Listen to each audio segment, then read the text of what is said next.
বিশ্বকাপ ফুটবল 2026 সামনে যে প্রতিযোগিতামূলক পরীক্ষাগুলো আসছে, বিশ্ববিদ্যালয় ভর্তি পরীক্ষা, বিভিন্ন চাকরির পরীক্ষা, বিসিএস, এই জায়গাগুলোতে প্রশ্ন আসার সম্ভাবনা অনেক বেশি। কারণ আমরা জানি সাধারণ জ্ঞানের সাম্প্রতিক থেকে বিভিন্ন প্রতিযোগিতামূলক পরীক্ষায় কিছু মার্কস থাকেই আলাদাভাবে, মানে সাম্প্রতিক থেকে প্রশ্ন আসেই। তো আজকে বিশ্বকাপ ফুটবল 2026-এর কোন বিষয়গুলো বেশি গুরুত্বপূর্ণ, মানে আগামীর যে পরীক্ষাগুলো আসছে প্রতিযোগিতামূলক, এই পরীক্ষাগুলোয় কোন কোন বিষয় থেকে প্রশ্ন আসতে পারে, আমি সেই বিষয়গুলো একটু আলাদাভাবে সাজিয়েছি। তাহলে প্রথমত আমরা দেখি যে এবারের যে বিশ্বকাপ ফুটবল 2026 আসর ছিল কততম? আসর ছিল 23তম আসর ছিল, এবং আয়োজক দেশ আমরা সবাই জানি যুক্তরাষ্ট্র, কানাডা এবং মেক্সিকো। তাহলে আয়োজক দেশ কয়টি ছিল? 3টি ছিল, যুক্তরাষ্ট্র, কানাডা, আরেকটা হচ্ছে মেক্সিকো। চ্যাম্পিয়ন হয়েছে স্পেন, 1-0 গোলে কি আর্জেন্টিনাকে পরাজিত করে স্পেন জয়লাভ করেছে। রানার্স আপ দেশ হচ্ছে আর্জেন্টিনা।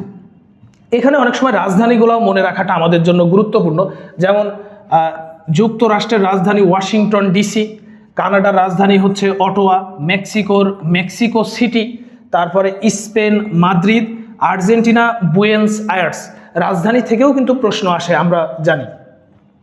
ফাইনাল ম্যাচের venue MetLife stadium, new jersey, যুক্তরাষ্ট্র।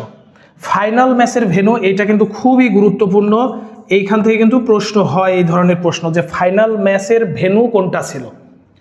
Golden boot Kylian Mbappe, France 10টি গোল করেছিলেন। তাহলে গোল্ডেন বুটকে কিলিয়ান এমবাপ্পে, ফ্রান্সের রাজধানী কি আমরা সবাই জানি? প্যারিস।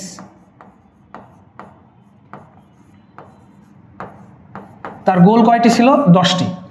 গোল্ডেন বল রদ্রি কোন দেশ? স্পেন।